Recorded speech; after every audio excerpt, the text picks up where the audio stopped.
Travel Weekly webcasts in partnership with the PC Agency, the travel consultancy amplifying luxury brands and boosting sales through expert PR, trade representation and dynamic marketing.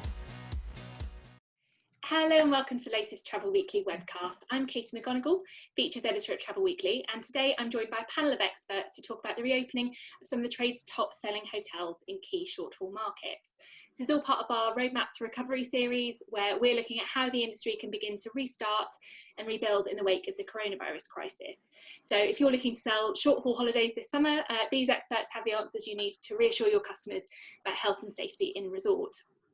To do that, I'm joined by Eleni Andreadis, Head of Sustainability at Sani Resorts in Greece. Hello, Eleni. Hello everyone. Hi. And by Mandy Kalliontzi, Commercial Director of Aldemar Hotels in Greece.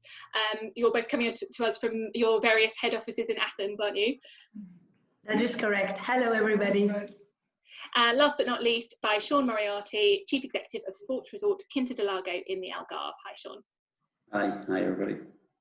So let's kick off with looking at the current state of play in your resorts. Have you already reopened to visitors? Do you have a planned reopening date? And when you do reopen, will that just be for domestic travellers or for all markets? And Mandy, perhaps we'll start with you on this one. Yes, we are opening, actually we are opening two hotels as Aldemar Resorts. The one is located in Crete and it's Knossos Royal, 5 stars property. And we are opening 1st of July. And we are here to welcome everyone who can fly and reach us. And we are opening on the 3rd of July, Peloponnese, Olympian Village, one of the two resorts we have there. In the beginning, working mostly with the Greek market because it's easy to access and it's more difficult there for the flights to arrive. But again, we are open to welcome and ready to welcome anyone who can fly. Great. And Eleni, what's the situation at Sani? So at Sani, we're opening July 1st as well. We're opening Porto Sani and Sani Asterios, so 2 of the hotels. And for the rest of the properties, we're going to be announcing what's happening in the coming weeks. Great. And Sean? Yeah, we've gone through a 3-phase opening. We've had phase 3 in the start of June.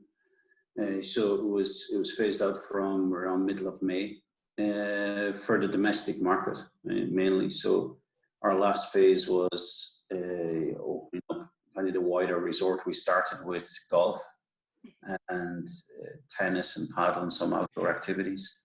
We then moved into restaurants and then the wider resort. And now our airlines are starting to land actually this week. So Thursday and Friday, our local airport, Faro, which is only 15 minutes from here, is opening up this week. So, you know, we're looking forward to that. There's no quarantine restrictions here once you land. So fingers crossed. Yeah, it's all sounding really positive, and it's great to have you on here just at the point where you are starting to reopen to guests, so that hopefully we can reassure UK agents in selling this product with confidence. So what kind of occupancy levels are you seeing for this summer and autumn, and particularly thinking about British guests? Have you got many bookings from British guests still in place? Are they seeming quite keen to travel with you still? Mandy, should we start with you again? Shall I start? Yes. Okay, first of all, I need to say that about Knossos that we are opening 1st of July. UK market is one of the strongest markets for us. And we really miss you guys. I need to point that out. The occupancy levels, we don't have any restrictions from the government and from the protocols we have received. However, it seems to be starting low. As it comes to the UK customers, and I'm sure we can all understand it and expect it, it's the approximately, we're talking about the 10% of the whole bookings so far. But this is something I can understand as commercial. The UK market is not ready to fly yet. They have you have restrictions, so we can say, we can understand it. Total occupancy now that we speak in Knossos Royal, we're talking about 40,000 room nights. And from this number, The 10% goes to the UK market. Okay, so lower than it usually would be, but you know, you never know how that might change with the announcement of air bridges next week. But I have to say that the number I give you is a number close to reality, because all the bookings we had, let's say in September or October or November, have been cancelled. And the policy of the tour operators is to wait until 15 minutes before, and then they cancel the bookings. And I can also understand why this happens.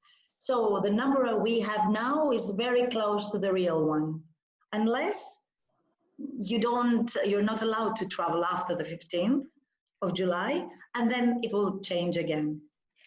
Yeah, there's a lot of uncertainty. And Eleni, are you finding a similar situation with the restriction on flights from British guests? Is that affecting your occupancy at Sani? Yes, I mean, for us, the UK is our largest market, and I think we're lucky to have a lot of repeat business and guests who've reached out and do want to come. So we're waiting to see what's going to happen with flights. Clearly, there's a lot of uncertainty at the moment around that. I mean, we're used to working with 100% occupancy over the season. This year, we're actually going to be capping it, and we'll talk a bit later about our protocols, at around 60 to 65%.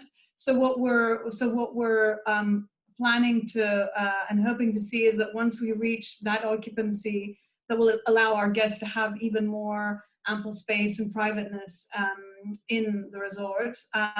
Once we reach that 65% is when we're going to start opening the other properties.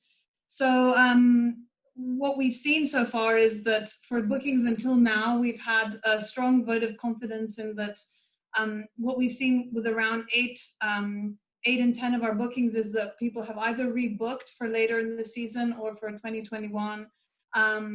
So it's I think the intention is there to travel, but people for a lot of our business, and especially for those who know us, but how are we going to get there is the question that we're all struggling with at the moment. Absolutely, and Sean, you must have the same issue. I mean, Portugal is very much expected to be on the list of the initial wave of air bridges when those are announced by the government, hopefully next week. Have you seen people still feeling confident in keeping their booking this year, or you know, is it actually still affecting people's desire to travel?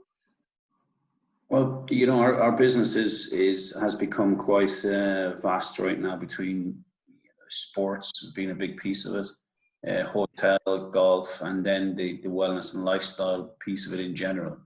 So, you know, when we're looking at bookings, we're looking at various different times. Obviously, in sport in particular, because we're dealing with Premiership football teams and other football teams, their seasons have changed. So that's a bit up in the air now. When they're normally be down at just the end of season, it's a little different. But if we're talking about the leisure market, normally in July you would have 70% of our overall market would be UK. Right now we're expecting around 20% of the regular bookings. So it's still quite confident, to be honest, this early stage. Once the quarantine rule from home, for wherever their home is, UK or Ireland or wherever people are traveling from, once that's lifted, I think that will make a big difference, and that'll make quite a bit of a change. But then later on in the year, for golf, for instance, in September and October, we're already at 85% occupancy. So it's quite high. And up to now, there's been very little cancellations, but moving of dates. But also we cater for a lot of weddings. Unfortunately, the big day has been postponed for a lot of people, and hopefully it'll go ahead next year. So we're getting a lot of things running into 2021. But, you know, this is all new to all of us. We usually steal with pride and rob ideas from everybody of what good looks like. Right now, we're all learning.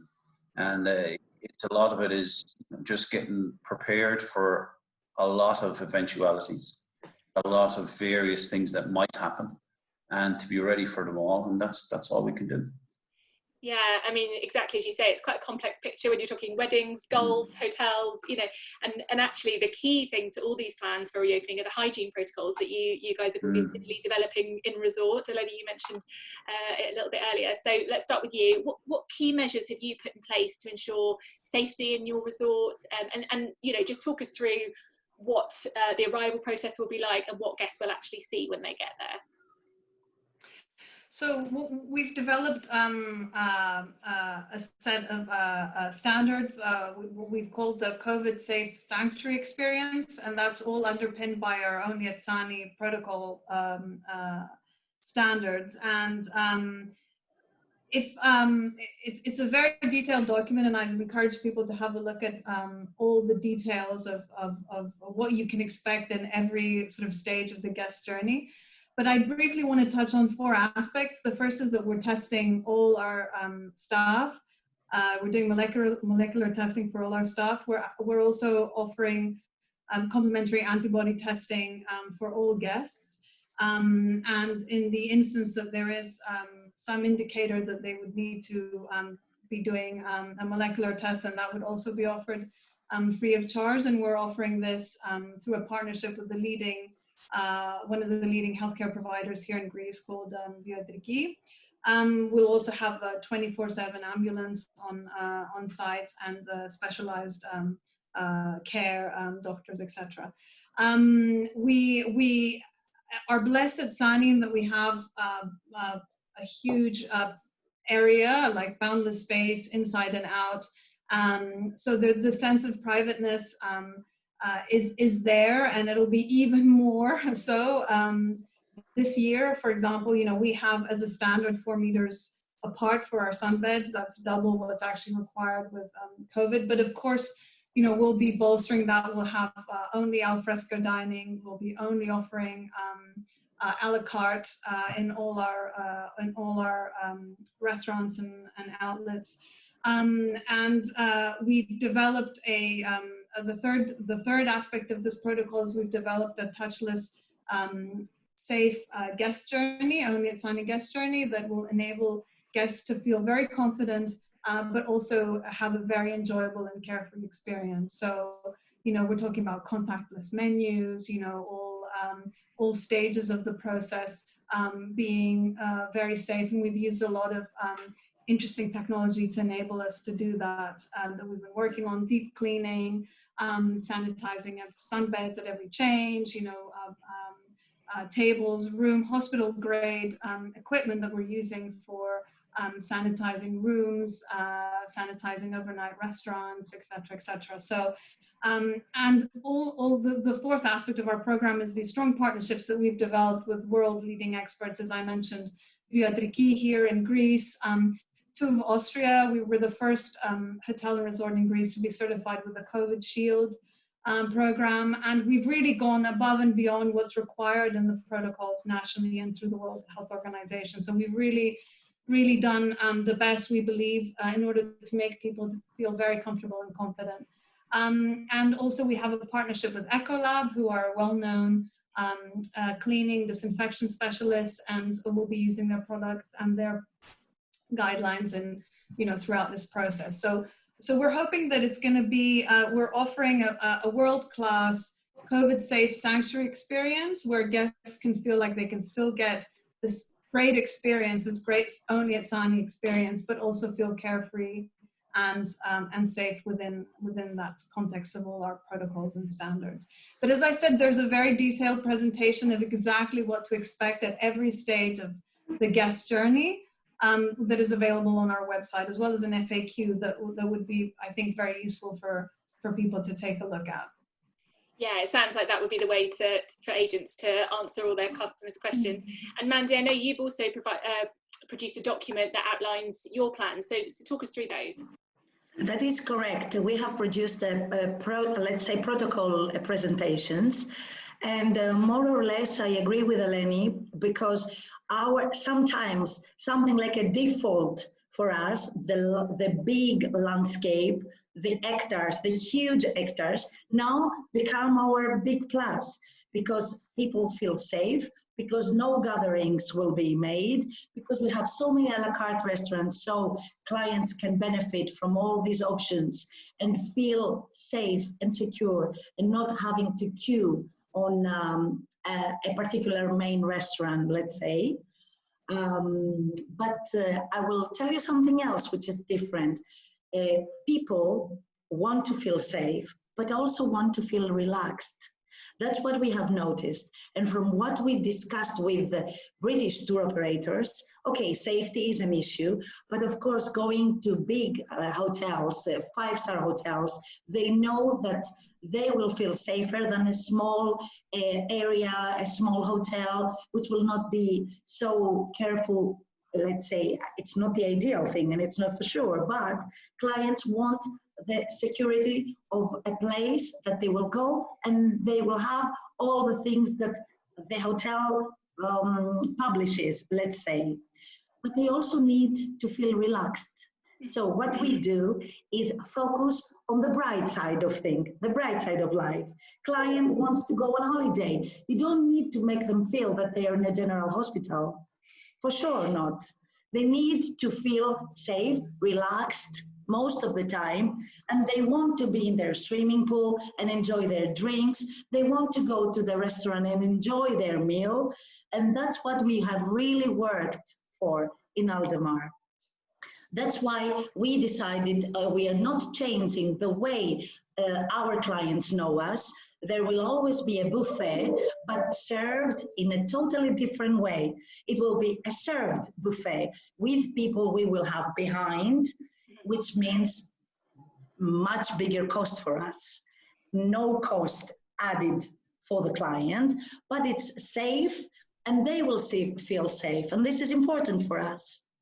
Then the a la carte restaurants, which will be at their disposal. We are examining adding, let's say we have already a premium all-inclusive, but we want to take it to an extra level, opening 2 or 3 a la carte restaurants at the same time, so that clients are divided in less people in each restaurant, which is even safer. We have always been very in love with the technology. So, which means that we welcome and encourage people when they are in the property to go online and book the restaurants, book the activities, book everything they want, which is, again, they feel safer like that.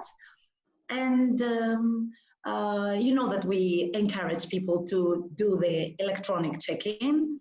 In case of elderly people who are not very well accustomed to such things, we will help them check in.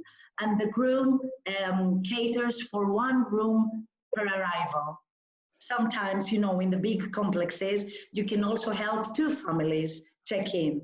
This year, this will not be the case. 1 family will be treated by 1 groom so that clients feel relaxed and safe. That's all about it. Again, we have trained our staff and keep training our staff so everybody is safe.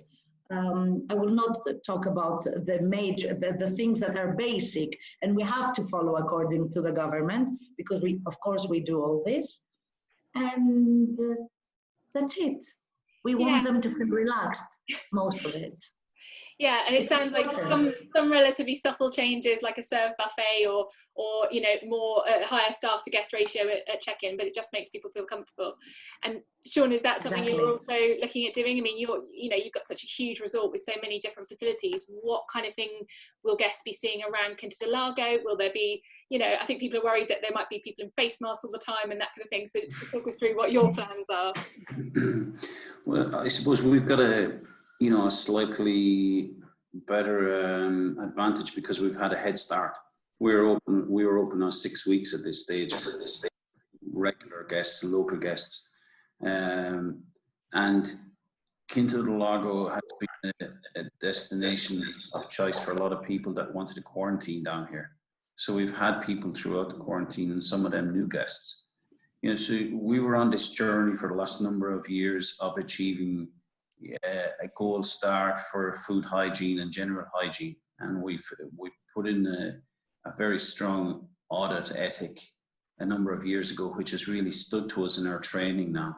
So it's not there's not a whole lot of new things to our staff. So that's helped us a lot. So we've took a lot of investment in the past on this operational excellence program that we call locally. So that has stood to us. We're doing all the things like my two colleagues just mentioned, and but now before a guest sits down on the table, it's cleaned again before they sit down, just to show them that it's given peace of mind. We have the QR codes in, we have all that kind of stuff in. When guests are checking into our hotel or some of our villas, we offer to let them change their clothes, and their clothes is taken away and it's dry cleaned for them and given back, and then they just operate from their own suitcase then. So everything is new. So but on the broader aspect of outside of our resort in Quinta, Lago, I think the Algarve and Portugal are all on the same journey, and we're all talking to each other now. Some of us would never have spoken to each other for various different reasons, or not for any reason, but we definitely want to be aligned, because it's very important that, in our travel industry, and wherever it is, that tourism gets back to normal and as quickly as possible. And I know there's going to be restrictions on that because of, the way of life. Some people have lost their jobs. The majority of people at best are taking a loss. So we have to have our input into that too. We're going to take losses, and we have to take losses on the chin. So, the extra care that we've got to take to give comfort, we've got to do that. And we too do big buffets. We're famous for our big long lunches. And they'll have to be manned now. Each station will have to be manned if we're going to do that, or else we'll change our style and how we do that. It's going to be a lot of on the ground, speaking to customers. What's your expectation?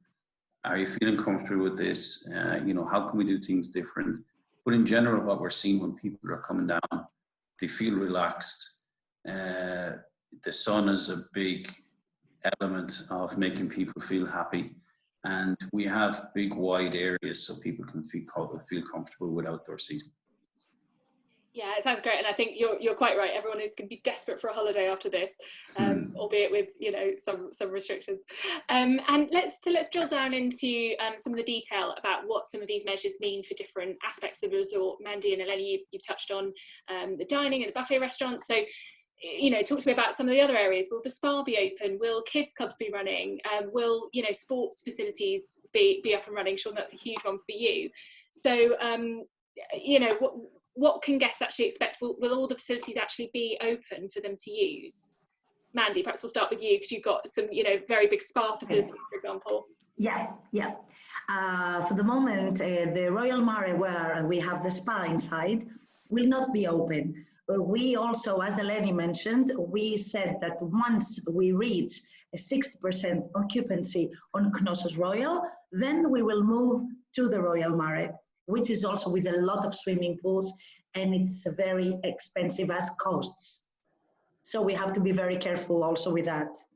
At the moment, the spa will not be open. In Olympian Village, where we do have, again, a spa, we will only be using the private cabins, for massage, not the main swimming pool. This will be open, yes. Sauna, hammam will be open. The gym will be open, because these we are allowed.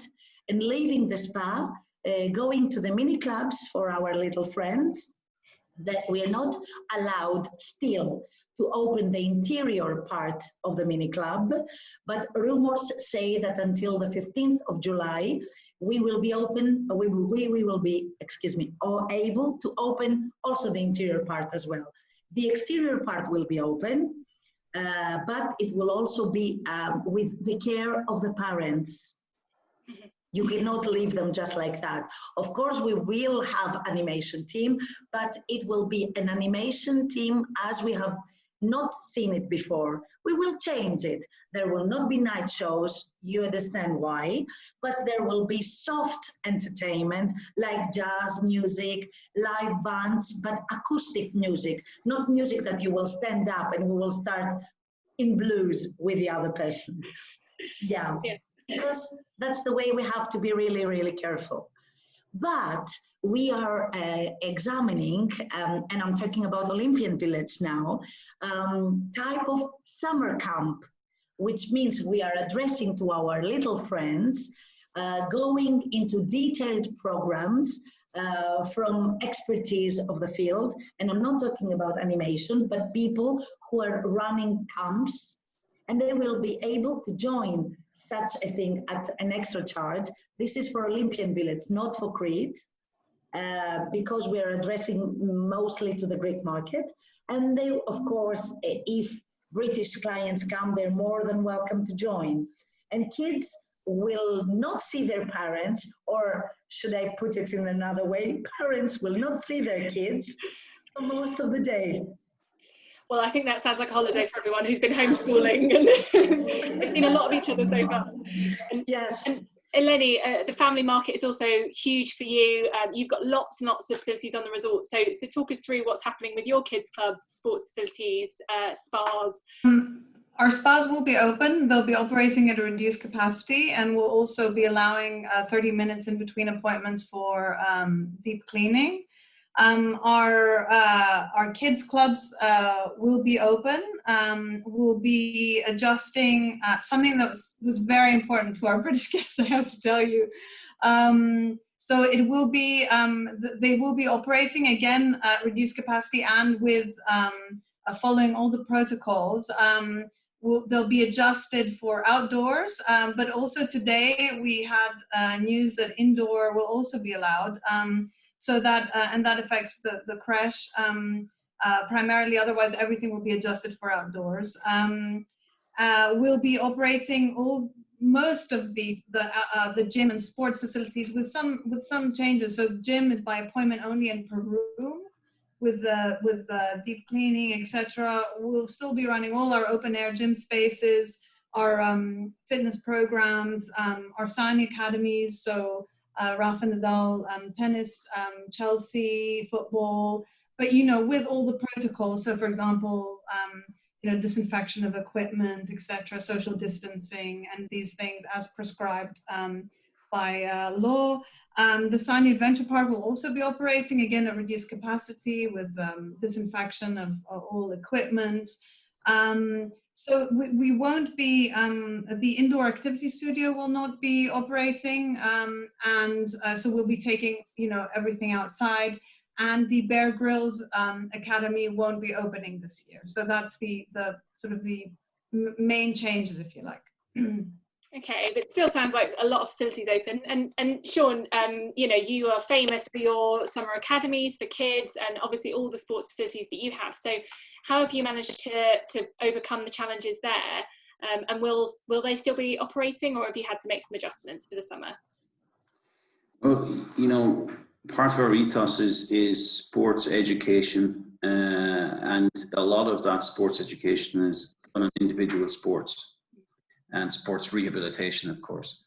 And the sports education piece is very individual. So it's like tennis camps, paddle tennis camps, golf camps, triathlon camps, all that kind of stuff. So even though you would have groups of people, you can separate them out quite a bit, and we're able to operate that way. Some of them and including our dance camps, so they will still go ahead. Some of our large and big rugby camps, we're not going ahead with that one this year. And our football camp, we're still in consideration of it. Right now, we have it open that we will go ahead with it in late August, because we think things will change for the better by then. But we hope clear practices and guidelines put in place for that. It'll be split over a number of hours. Normally we have 60 kids or 70 kids at those camps because it's Rio Ferdinand is the coach or somebody like that.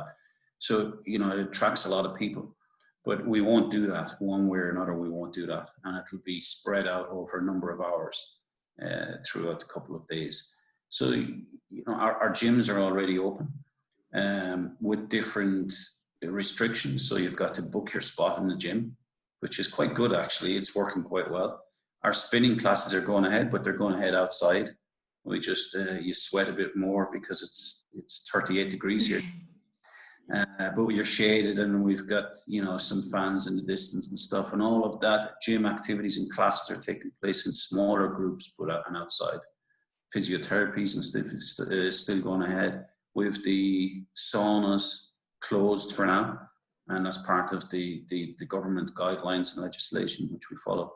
So, you know, we'll be reconsidering some of our big events like picnics in the park. You know, when you were here, you would have been familiar with that, and movies in the park. Although we are thinking of doing a twist on that.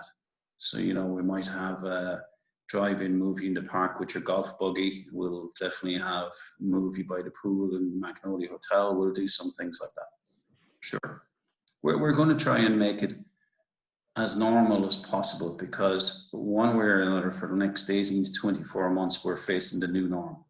So you've got to build on it and just do it differently. There is going to be a new labor cost. There is going to be a new cost of sale. And, you know, you've got to get that into practice as quick as possible and decide what your new model is. Yeah, and actually that cost issue, which Mandy also mentioned earlier, that brings me on to my next question, which is, you know, are you planning on doing any discounted rates this year to try and get the market back? But also, you know, given the additional costs that you've had to factor into your businesses, are rates likely to go up for next year to try and make up for that? Sean, perhaps we'll stick with you on that question first. Yeah. Did you say me? Yes. Yeah. Well. Yeah. Yeah. Sorry. No. You know, I think this year what's very important is that the cost is absorbed as much as possible. There's a lot of new cost, and that can't be expected to pass on. The demand we're seeing for villas, for instance, is higher than it has been in the last couple of years. And that's just, I think, the initial period of where families are coming on in large groups and they want to experience the villa or experience living alone as a new experience. So that's a bit different. How prices will go next year, I don't see us passing on, for instance, the hygiene costs to the client or to the consumer. I don't see that happening. You know, as I said, we need to probably stick together on this and, you know, get the markets back. Help the airlines to a lot of extent. They need to get people back traveling. We're reliant on them, and they're relying on us to do the right thing. So I don't see any big hikes. I don't see fire sales either, if I'm being honest with you, because people are restricted on where they can go and when they can go there. So for sure it's going to be value for money. You're going to be serviced better than ever before. You're going to have more staff. You know, there's going to be no queues. It's going to be nothing like that. So it's probably going to be a greater leisure and luxury holiday than you've ever experienced in the most luxurious place of your choice that you normally go to. So I think there's going to be huge value for money for people to travel this year. And Mandy, I think you want to come in on that as well. Yeah, I couldn't agree more to what Sean says.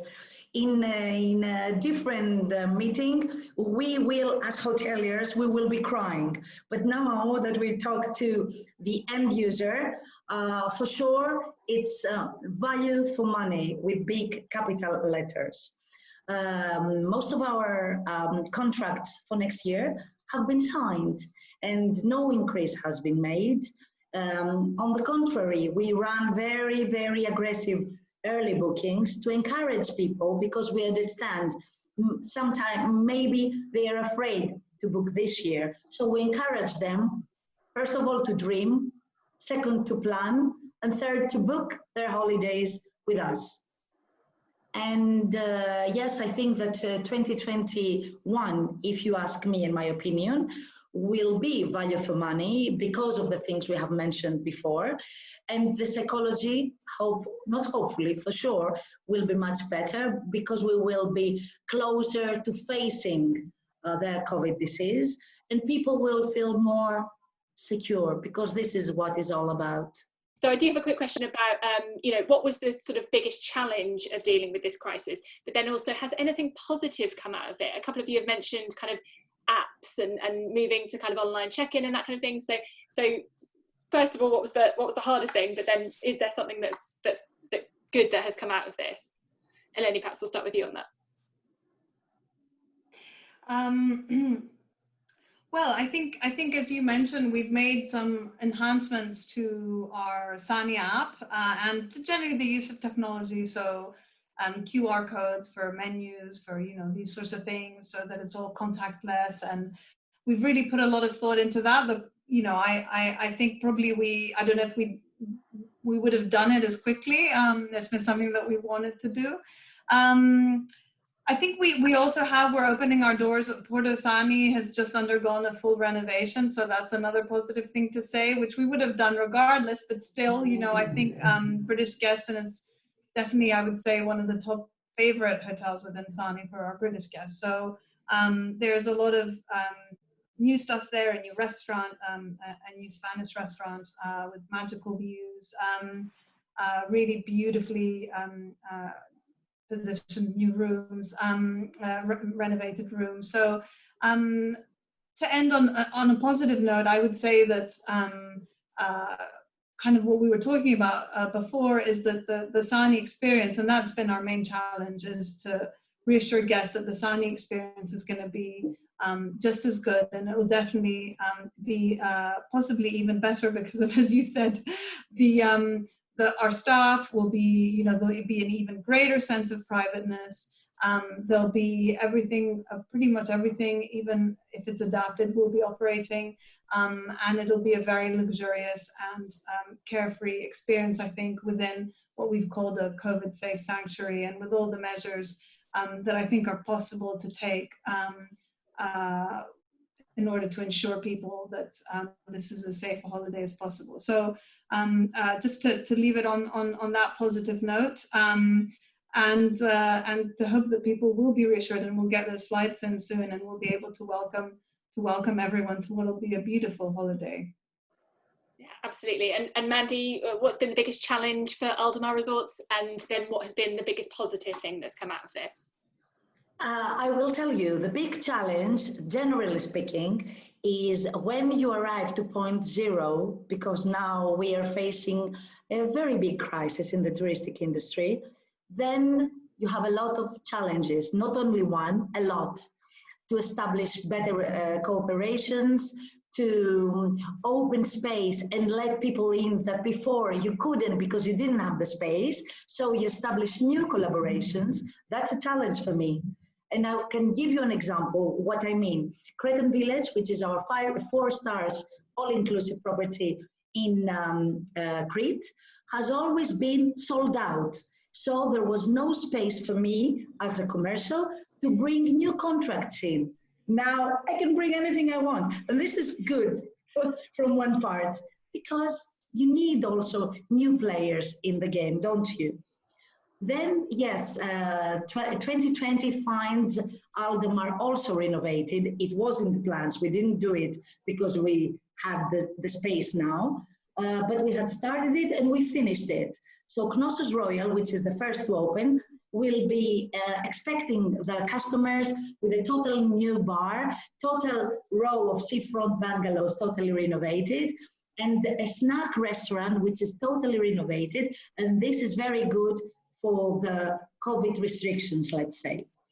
What else do we, I think that's about it. That sounds pretty good to me. And Sean, what's been your biggest challenge, and then the biggest positive message of reassurance you could give to UK agents? I suppose the biggest challenge, if I'm being totally honest, is not being in control, because we were out of control in this thing, or not knowing what was going to happen. It had been a big challenge. And the next challenge, of course, was natural worry about where this is going to go. And it still is worry of where it's going to go. You know, for all of our colleagues, we've got up to 1,000 employees here at the peak season.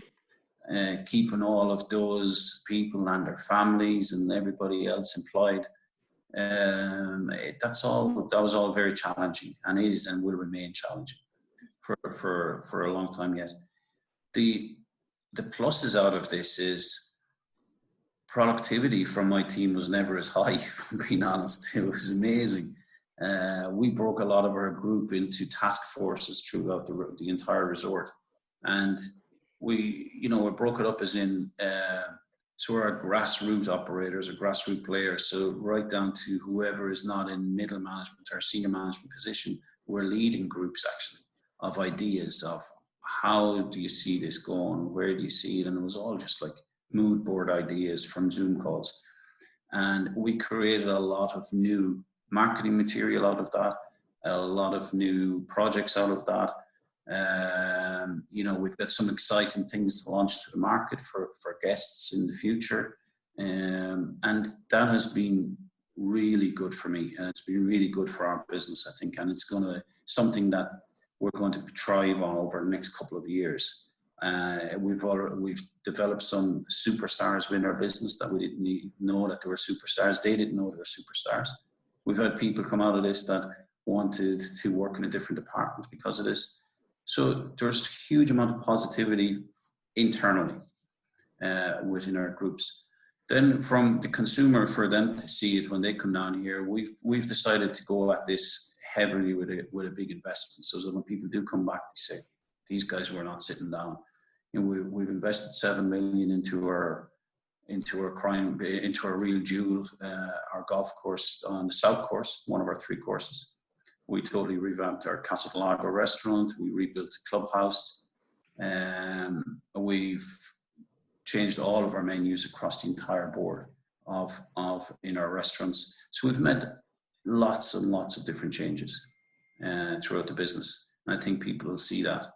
But outside of that, outside of Quinta Lago, within the region of the Algarve, I think what the positive thing that's out of this is, it was already known as a very friendly place and a good place for food, and everything was nice and everything was great. Everybody is really stepping up now, and the entire region is stepping up. And when I say the region, it sounds like I'm a bit selfish against the rest of Portugal, but it's the one I'm closest to within the Algarve. And I think everybody is really chipping together on this, and they're stepping up their service. They're stepping up what they do, how they do it. There's absolutely no room for error here now. And so I think that's going to be a great place for Portugal as a destination when people are coming to this side of the world. Yeah, well, that sounds great. Well, I'm sorry, I'm afraid that's all we've got time for, but thank you all so much for taking the time to talk our readers through, all the different aspects of what you guys are doing in resort to make sure that their customers can actually have a really good holiday. I'm sure it's given them lots of reassurance for what they can sell for this summer. Certainly sounds great, so sign me up if I could go. But thank you very much for your time. Thank you to Eleni, to Mandy and to Sean. Really appreciate it. And do join us next time for the next Travel Weekly Roadmap to Recovery webcast. Thank you. Thank you. Thank you.